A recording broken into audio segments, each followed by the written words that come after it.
Сәлем достар, қалдарыңыз қалай? Бүгін біз сіздермен аш қарынға бал жеудің пайдасы туралы айтатын боламыз. Алдымен бастамас бұрын каналға тіркеліп, лайк басып, қоңырауша белгісін басуды ұмытпаңыздар. Ас қорытуды жақсарту үшін аш қарынға бір қасық бал жеу ұсынылады. Бұл тәсіл асқазан ішек жолдары ауруларының пайда болуына жол бермейді. Құрамында амин қышқылдары мен кальцийді тиімді сіңіруге көмектеседі, ал кальций сүйектерді қатайтады.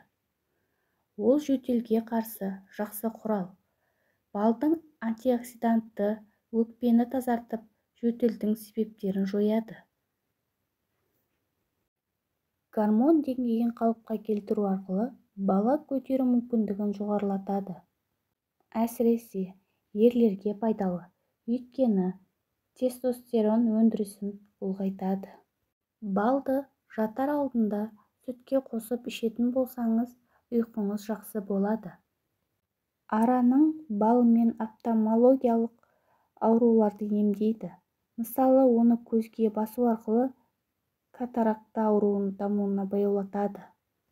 Оның жаңа мәселелері жоқ, сондықтан денедегі жаралардың немесе күйіктердің тез жазылуы үшін пайдаланады. Бал метаболизмді жақсартады, сондықтан артық салмақтан арылуға болады. Ауыз қуысының ауруларын емдеуге болады. Бұл өнімді стоматит, гингивит, тіс еттерінің қабынуын және ауыздағы жараларды жою үшін қолданады. Бал өте күшті антиоксидант, ағзадағы уытты заттарды шығарып тастап, тері тесіктерін ашады. Сол себепті балда маскалар жасауға кеңес береді. Балдың зияны қандай? Кейбір адамдардың балға аллергиясы бар.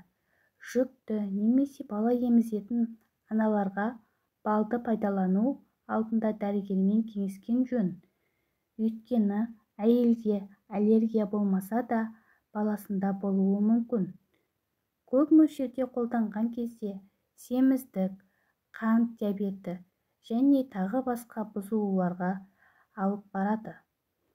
Достар, біздің каналымыз ұнаса, каналға тіркеліп, лайк басып, қоңырауша белгісін басуды ұмытпаңыздар. Алдағы уақытта біз сіздермен қызықты әрі пайдалы ақпараттармен бөлісетін боламыз.